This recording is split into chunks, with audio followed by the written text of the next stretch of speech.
Hello everyone! Today we're going to talk about one of the most notorious crime bosses in Taiyuan, Shanxi Province, China. His name was Ma Lin Li, a man ranked 5th among the most dangerous criminal masterminds in China. For a decade, he committed countless crimes: murder, robbery, arson. But what made him truly terrifying wasn't just his brutality, but the powerful network backing him, ensuring he could do whatever he wanted without consequence. At one point, rumors spread that simply mentioning his name could stop a crying 3-year-old in their tracks. While exaggerated, this rumor speaks volumes about the fear he instilled across an entire region. So how did Ma Lin Li build his criminal empire? What made him the most feared man in Shanxi? Ma Lin Li was born in 1986 in Taiyuan, into a privileged family. His father was a company executive. His mother had a stable job, a background many would envy. But this comfort laid the foundation for tragedy. From an early age, he was spoiled, given everything he wanted, never scolded or disciplined.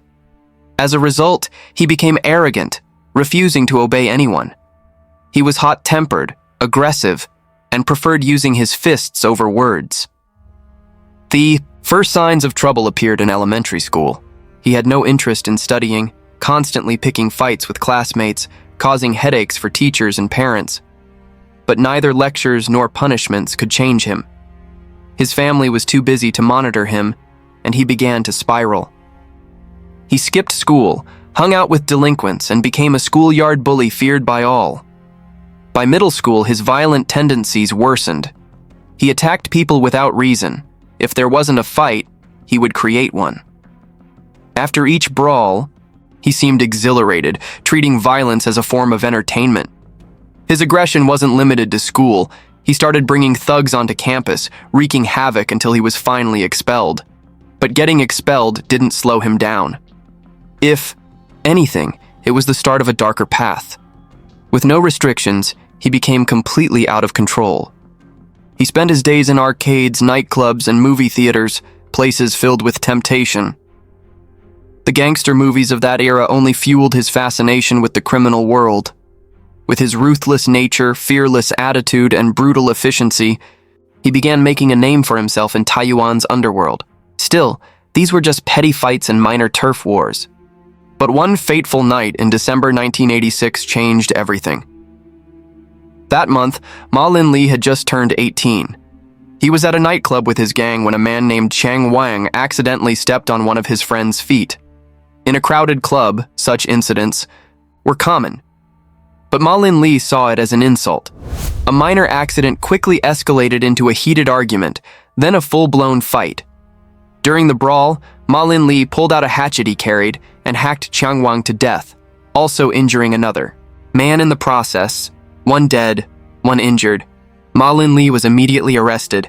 In May 1988, the Taiyuan Intermediate People's Court sentenced him to 2 years in prison for disturbing public order. Prison can either rehabilitate a person or make them even more dangerous. For Ma Lin Li, it was the latter. Behind bars, he didn't just serve time. He stepped into another world, the world of hardened gangsters. He was fascinated by stories of power, wealth, loyalty, extravagant parties, and underground casinos. Prison wasn't a punishment for him. It was a training ground for those seeking to climb to the top of the criminal hierarchy. From that moment, he made a decision. Once he got out, he would do whatever it took to become the most powerful gangster in Taiyuan. In 1990, Ma Lin Li was released. He wasted no time looking back.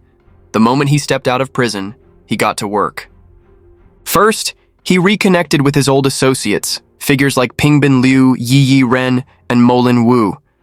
They all knew how ruthless he was. They knew he had already killed before. No one dared refuse when he asked them to join him. Ma Lin Li had no patience for slow progress.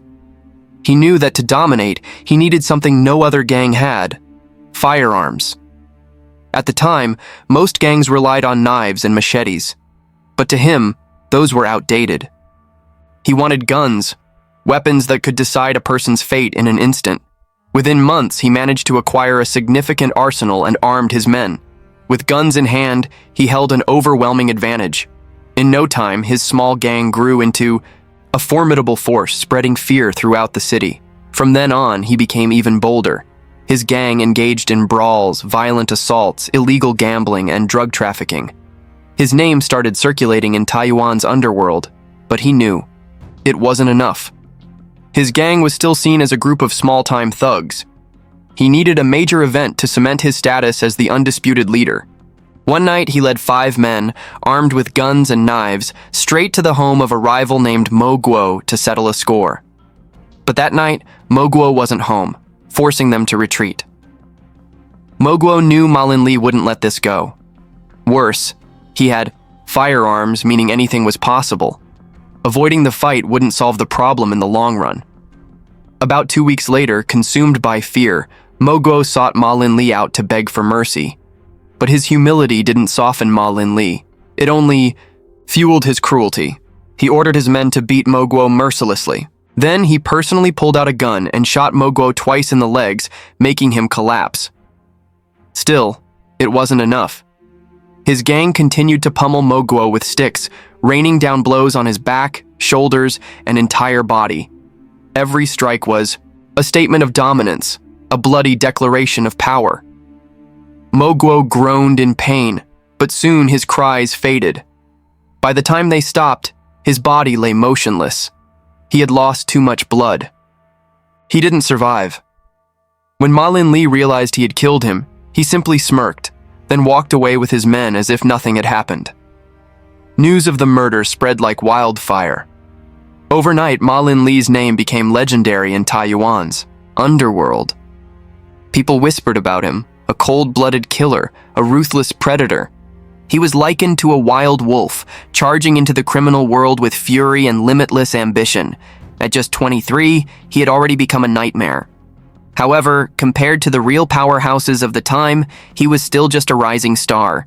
Taiyuan in the early 90s was ruled by established crime lords like Xiao Da in Taigang district and feared names like Wei Lin, Xiaoxi Mao, and Quan Ren. These were the true kings, controlling vast networks and wielding real power. But Ma Lin Li didn't care. To him, they were nothing more than disorganized thugs. Meanwhile, his gang continued to grow. Pingbin Liu and Yi Ren became his right-hand men, handling debt collection and eliminating opposition. Ma Lin Wu, the oldest member, managed logistics, gathering, intelligence, and organizing underground gambling rings. Each member had their own role, and no one crossed into another's territory. Ma Lin Li's ability to organize and lead was undeniable. But it was the infamous bloodbath at Grandview Garden in 1993 that truly crowned him the crime lord of Taiyuan. One night in January 1993, one of his men, Ma Lin Wu, was gathering gamblers at the Huazhu Hotel. But the hotel was on the turf of another gangster, Quan Ren. At the time, Quan Ren was one of the most notorious figures in Taiyuan and had no respect for Ma Lin Li. Allowing another gang to operate on his turf was unacceptable. So, despite knowing he was dealing with Ma Lin Li's crew, Quan Ren ordered his men to capture Ma Lin Wu. They tied him up, dragged him to a mountain east of Taiyuan, and threatened to bury him alive if he ever stepped foot there again. In the end, they let him go, but not before robbing him of all the money he carried and throwing him down the mountain, leaving him to crawl back, humiliated and empty-handed. When Ma Lin Li heard that one of his men had been oppressed by Quan Ren, he was so furious that he smashed the glass of wine in his hand. He roared, swearing to get justice for his brother and to make Quan Ren pay a heavy price. But that rage was quickly suppressed by a harsh reality. At that time, his strength was not yet enough to confront the enemy head-on. A wise man, Ma Lin Li understood that rushing into things would only lead to failure. Therefore, he swallowed. His anger continued to quietly build his power and waited for an opportunity. He increased his numbers, recruited skilled fighters, and also worked on strengthening his connections with underground forces, both inside and outside the criminal world. He not only wanted revenge, but also aimed to deal a fatal blow, making Quan Ren unable to recover. However, fate did not favor him. Just a month later, in February 1993, another of Ma Lin Li's men was severely beaten by Quan Ren's people. and had to be hospitalized. The wounds on his subordinate felt like knives to Ma Lin Li's pride. He felt utterly humiliated, unable to bear another second. As he looked at his brother lying motionless in the hospital bed, he clenched his fists, his eyes burning with hatred. That very night, he gathered his most trusted subordinates, including Pingbin Liu and Yi Ren, at a hotel in Shanxi to discuss how to deal with Aiquan Ren. They knew that this time, they had to fight for their lives. They had to succeed in the first strike. If they failed, their entire gang could be destroyed. That night, they assigned tasks clearly. Ma Lin Li would be the commander, Yi Ren would prepare and check the weapons, and Pingbin Liu was responsible for scouting the location. On February 9, 1993, Pingbin Liu discovered that Aiquan Ren and his men were at the Taiyuan bathhouse. He immediately reported it to Ma Lin Li. Soon, all of Ma Lin Li's men, armed with rifles and pistols, quickly gathered at the bathhouse. A gun battle immediately erupted. The entire bathhouse was engulfed in gunfire, with shots echoing everywhere. Aiquan Ren's men fell one after another in pools of blood. In that battle, many of Aiquan Ren's trusted subordinates were shot, dead. However, the leader himself narrowly escaped death. After this purge, Aiquan Ren's influence was significantly weakened. At the same time, the criminal underworld began to see Ma Lin Li in a different light. Everyone knew he was a reckless man, not afraid to die. Other mob bosses, who were mostly interested in wealth and luxury, did not want to mess with someone who treated life like it was worthless. From then on, no one dared to touch Ma Lin Li. In the areas he controlled, other gangs kept their distance. As a result, he rose to become the most notorious gangster in Taiyuan, and no one dared to challenge him. His ruthlessness and recklessness were just part of the reason for Ma Lin Li's survival in the underworld. More importantly, even after being involved in such a bloody shootout, he managed to avoid conviction thanks to the powerful backing behind him. Despite the overwhelming evidence, he was only temporarily detained and later released on bail. This only made the other gangsters more cautious. Everyone understood that a man who could commit such terrible crimes and still walk free must have an incredibly powerful protector. The underworld had a saying, "A grasshopper can't fight against the imperial army." With both of these factors, Ma Lin Li became the most feared leader not only in Taiyuan, but across Shanxi Province. However, human greed has no limits. Once Ma Lin Li gained power and wealth, he became even more arrogant. He openly organized gambling, sent his subordinates to collect debts with violence, and brazenly challenged the law. But this time, luck was no longer on his side. The police intervened, and Ma Lin Li was eventually arrested. He was sentenced to 3 years of labor re-education. Yet again, his powerful protectors stepped in. Within a short time, he was granted a suspended sentence and continued his activities outside. This event was like a slap in the face to justice, further emboldening Ma Lin Li. Over the next 3 years, his gang committed numerous crimes, including murder, threats, extortion, illegal detention, and running gambling operations, but all were covered up by his powerful backers. Not only that, but he continued to expand his power by acquiring and storing more weapons, constantly threatening and beating innocent people. Ma Lin Li expanded his influence not only by taking over territories and crushing rival gangs, but also by being willing to eliminate his own men if he felt threatened or wanted to consolidate his position. There were no limits in the violent game he played. He was not only an enemy of other gangs, but also willing to dispose of those who had once been loyal to him if they were no longer useful. Anyone who dared to betray him or simply became expendable disappeared mysteriously. Sometimes people would only find bodies floating in the river, or they would never be found at all.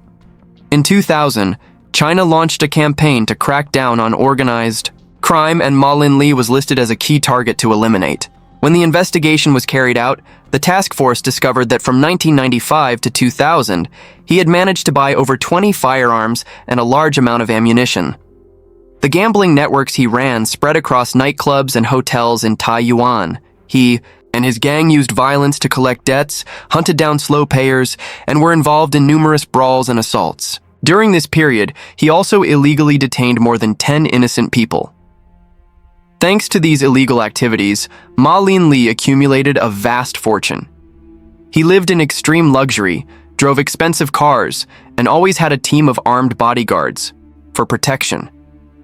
His lavish parties often gathered not only powerful gangsters, but also officials who turned a blind eye in exchange for benefits.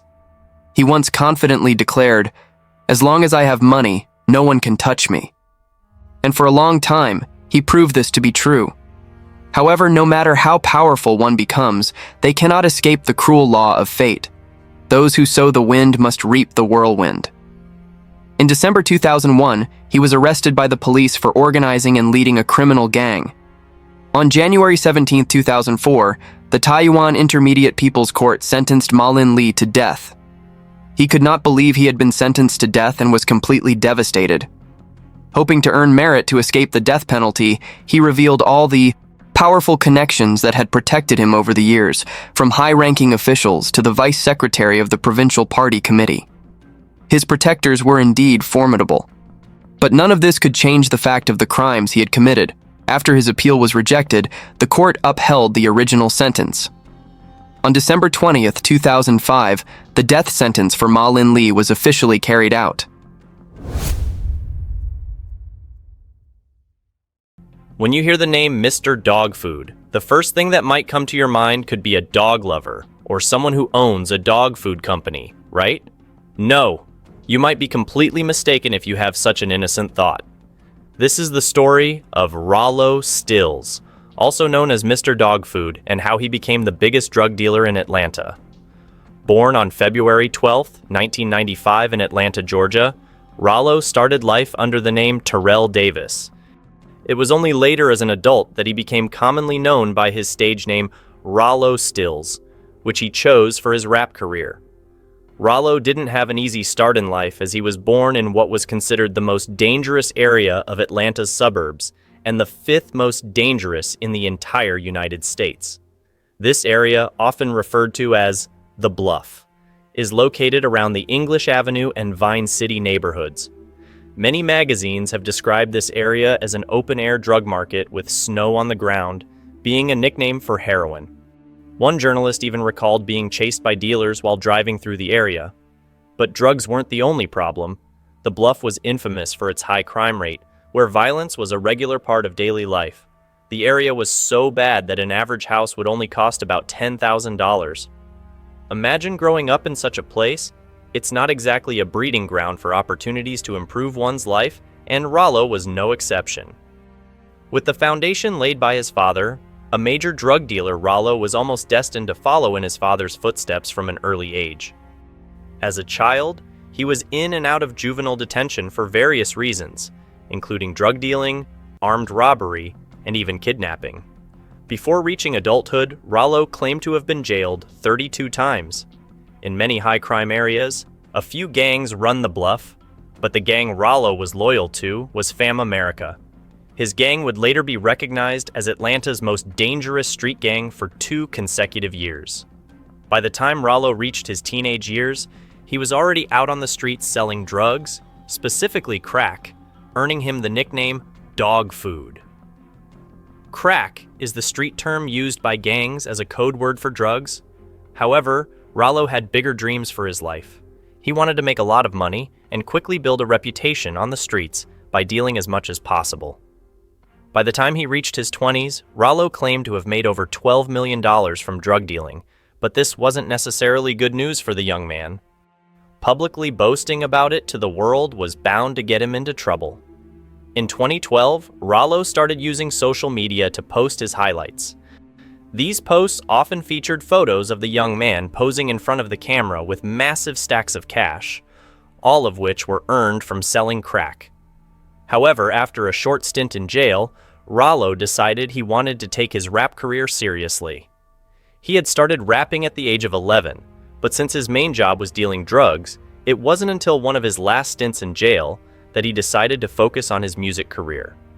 Rollo began working with his childhood friend and fellow rapper, Young Scooter. On November 3, 2014, they released their first song, Stay Focused, and later on January 26, 2015, they released their second song, F.A. Show. However, breaking into the rap scene at that time was challenging. Rollo knew he had to spend some money if he wanted to become a big name in the rap game. So he decided to use some of his drug money to approach rapper Future and ask him to feature on his new song. At first, Rollo didn't know how to approach Future, since the rapper was known for not wanting to talk to people he didn't respect. However, in a strange twist, Rollo managed to befriend him thanks to his jewelry. It's well known that Future has a fondness for anything related to jewelry, as long as it's expensive. With a chain worth over $30,000, Rollo caught Future's attention. After paying $25,000, Future featured in Rollo's new song, titled Can't Lie, released on May 4th, 2015, which quickly became a hit.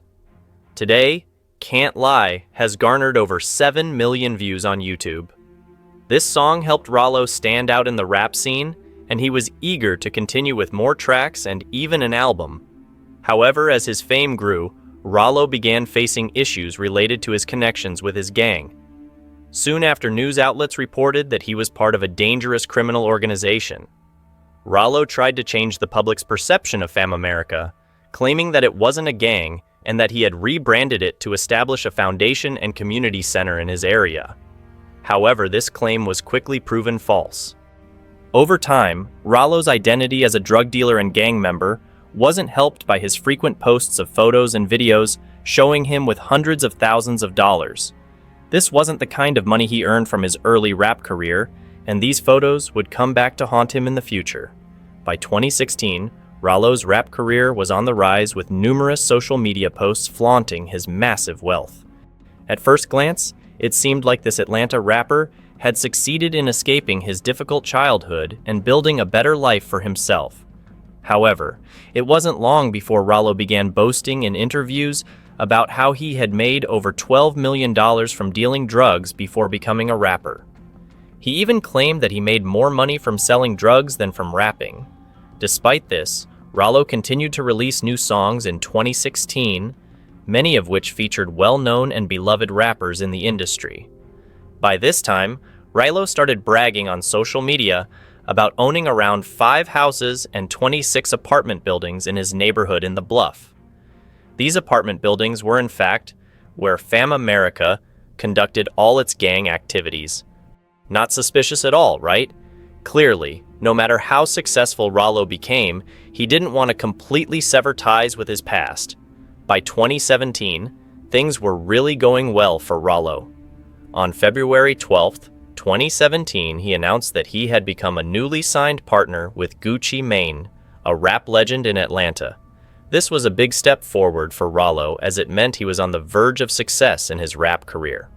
On April 25th, 2017, Rollo released a song called Rollo Escobar, seemingly implying that he was still a drug kingpin in Atlanta.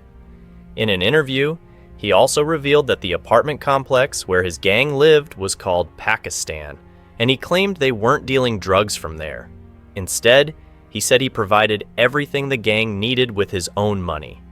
If that were true, I don't think the police would be so interested in him.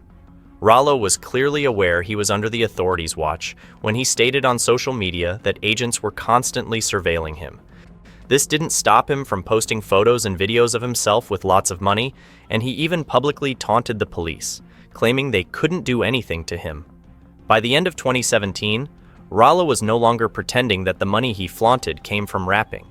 Instead, he posted a short video on social media where he held a large bag of cash and declared that he had made all that money in just 20 minutes on the streets. To make matters worse, he bragged about his crew carrying machine guns. This probably wasn't a smart move, but Rollo rarely took the time to think about what he was saying on camera. He seemed unable to resist provoking law enforcement or boasting about the money he made from selling drugs. On October 9, 2017, Rollo was driving his Lamborghini around the city when he was pulled over by the police. During the stop, Rollo live-streamed on Instagram and recorded a video mocking the police, saying they didn't make money and suggesting they should work for him by selling drugs on the streets. Without facing any consequences from the traffic stop video, Rollo ended 2017 by releasing one of the biggest songs of his career, Lil Kali and Pakistan. This song, named after his gang's territory, has garnered over 23 million views on YouTube. However, things were about to take a serious turn. With all the money Rollo was making and the indirect hints in his songs that he was still dealing drugs, Rollo had attracted a lot of attention from law enforcement. However, Rollo seemed completely unaware of this. On December 18, 2017, Rollo and dozens of his crew members boarded a private jet from Fulton County Airport to Sacramento, California. Authorities recorded the entire process with a team consisting of ATF, FBI, and Georgia State Police members tracking the private jet as it traveled to the new state. Then, on December 22nd, just a few days later, agents witnessed Rollo and his crew unloading 37 suspicious packages from the jet onto a truck. To make things even more suspicious, the gang ordered the crew not to touch any of the packages.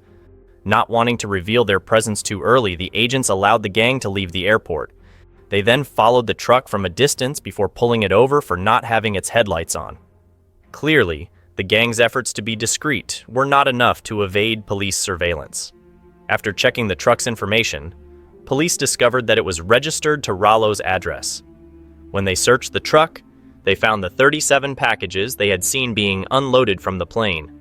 Inside the packages were 520 kilograms of heroin, valued at about $1 million. Unfortunately, Rollo wasn't in the truck, but a bag belonging to him was found in the vehicle. His crew members who were present were all arrested. Instead of staying silent after the arrests, Rollo continued to boast openly on social media, essentially incriminating himself. In one post, he claimed he had just lost $1 million in the blink of an eye, a sum matching the value of the drugs the police had just seized. Although the police hadn't arrested Rollo yet, it was clear they were just waiting for the right moment and gathering all the necessary evidence.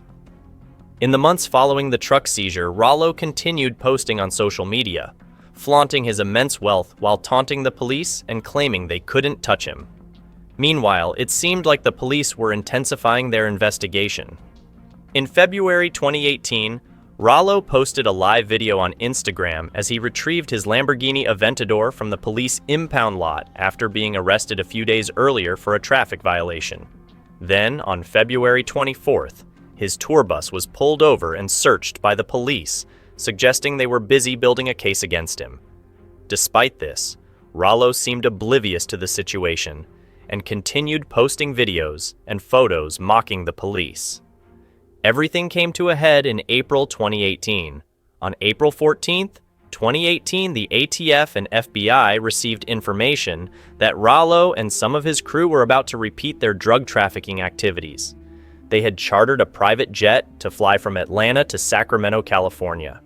Upon arriving in California, the police tracked Rollo's cell phone and discovered that he had gone to the infamous Murder Mountain in Humboldt County, a region known for its cannabis cultivation and featured in a Netflix documentary of the same name. It was clear that this was where Rollo and his crew were sourcing their drugs. After completing the trip, Rollo posted a photo on social media of himself with 5 men and 1 woman getting ready to board the private jet. On April 15th, when the jet finally landed back in Atlanta, agents were waiting. As soon as the plane came to a stop, the police sprang into action and arrested the passengers. Seeing the police on the tarmac, Rollo quickly shut the plane's door and refused to come out. After ignoring the police's orders, the officers had to forcibly open the plane's door. Once they did, they sent in a K-9 unit to apprehend Rollo. With all the suspects in custody, the police were granted permission to search the plane. During the search, they found 17 suspicious packages.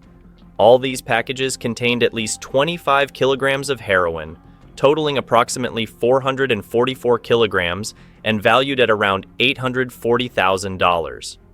Just a few days after the arrest on April 17th, a full indictment was brought against Rollo. The police also received permission to search the apartment buildings that Rollo owned, where the Fam America gang operated. Naturally, they found plenty of evidence, including a gun belonging to Rollo. However, being caught red-handed didn't stop Rollo from continuing his activities. While awaiting trial, he continued to release new music and appeared to still be running his drug empire.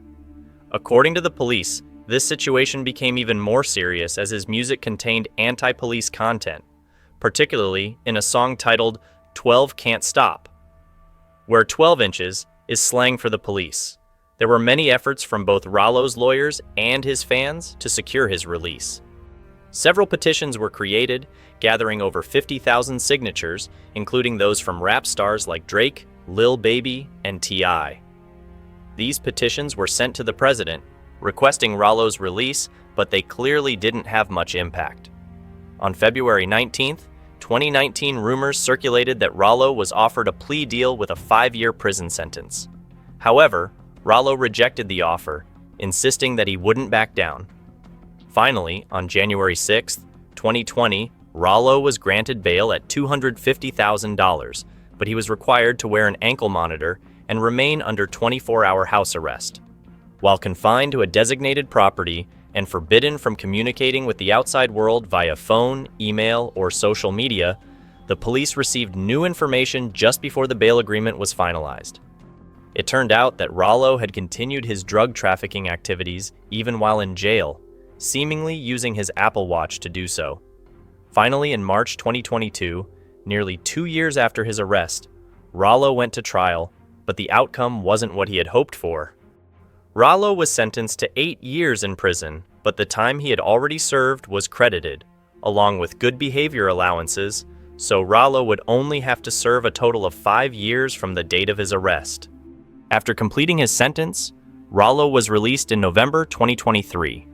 According to him, within 2 months of his release, he spent over $2 million on new cars for friends and family, as their vehicles had been confiscated during the arrest. It's unclear whether Rollo has learned any lessons from his time in prison, but it's likely that he will continue to release music. However, whether he will continue his drug trade on the streets remains to be seen. Hopefully, he will focus more on music and less on drugs, but given his history, that's hard to say. If there are any new developments, I'll keep you updated.